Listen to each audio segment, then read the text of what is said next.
FIFA ലോകകപ്പ് സെമിയിൽ ഇന്ന് അർജന്റീന ഇംഗ്ലണ്ട് വമ്പൻ പോര്. രാത്രി 12:30 അറ്റ്ലാന്റയിലാണ് മത്സരം.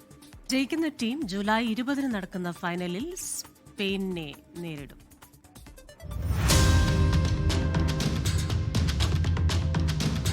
ലോക കിരീടം നിലനിർത്തുന്ന മൂന്നാമത്തെ രാജ്യമെന്ന ചരിത്ര നേട്ടത്തിലേക്ക് കുതിക്കുന്ന അർജന്റീന 1966 ശേഷം സ്വർണ്ണക്കപ്പ് തിരികെ വീട്ടിലെത്തിക്കാൻ ഇംഗ്ലണ്ട്.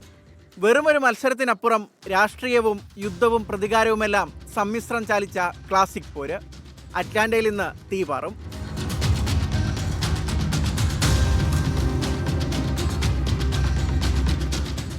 ലോകകപ്പിൽ ഇതുവരെ കണ്ടത് ലോക ചാമ്പ്യന്മാരുടെ നിഴൽ മാത്രം. കെട്ടുറപ്പില്ലാത്ത പ്രതിരോധ നിര, കളിമറക്കുന്ന മധ്യനിര, സർവത്ര കുഴപ്പം. ഇതിനെല്ലാം മറികടക്കുന്ന എക്സ് ഫാക്ടർ ലിയോണൽ മെസ്സി. ഇംഗ്ലണ്ടിനെതിരെ ഇതുവരെ കളിച്ച കളി പോരാ, ഉണർന്ന് കളിച്ചേ മതിയാകൂ. 6 മത്സരങ്ങളിൽ 17 ഗോൾ അടിച്ചപ്പോൾ വഴങ്ങിയത് 6 എണ്ണം, അതിൽ 5ഉം അവസാന 3 എണ്ണത്തിൽ. ലൗട്ടാരോ മാർട്ടിനസും അൽവാരസും ഗോളടിച്ച് തുടങ്ങിയതും അവസാന മിനിറ്റുകളിലെ തിരിച്ചുവരവുകളുമാണ് കലോണിയുടെ പ്രതീക്ഷ.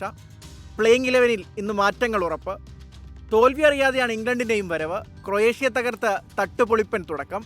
നോക്കൌട്ടിലും പ്രീ ക്വാർട്ടറിലും പിന്നിട്ട് നിന്ന ശേഷം തിരിച്ചു വന്നപ്പോൾ കണ്ടത് കീഴടങ്ങാൻ തയ്യാറാകാത്ത ഇംഗ്ലീഷ് വീര്യം. ഗോളടിച്ചു കൂട്ടുന്ന നായകൻ ഹാരി കെയ്ൻ. മധ്യനിരയിൽ കളി മെനയുന്നതിനൊപ്പം പിഴയ്ക്കാത്ത ഷോട്ടുകളുമായി ജൂഡ് ബെല്ലിംഗാം. 6 ഗോൾ വീതം നേടിയ കെയ്നും ബെല്ലിംഗാമും ഗോൾഡൻ ബൂട്ട് റേസിൽ എംബാപ്പയ്ക്കും മെസ്സിക്കും പിന്നാലെയുണ്ട്. പകരക്കാരുടെ നിരയും സുസജ്ജം.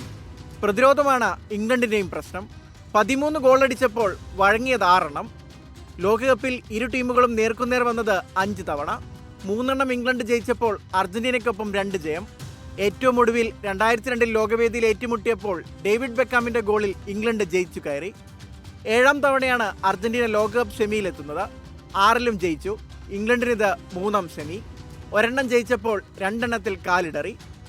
മെസ്സിയുടെ വിടവാങ്ങൽ ലോകകപ്പും ഇംഗ്ലണ്ടിന്റെ 60 വർഷത്തെ കാത്തിരിപ്പും തമ്മിലുള്ള പോരിൽ ആര് ജയിച്ചാലും അത് ചരിത്രം. World cup desk 24. ലോകത്തെവിടെയായാലും ഏത് സമയത്തും 24 വാർത്തകളും ഓഗ്മെന്റഡ് റിയാലിറ്റി പാക്കേജുകളും എക്സ്പ്ലെയിനറുകളും വിശദമായി കാണാൻ ഞങ്ങളുടെ യൂട്യൂബ് ചാനൽ നിങ്ങൾക്ക് സബ്സ്ക്രൈബ് ചെയ്യാം.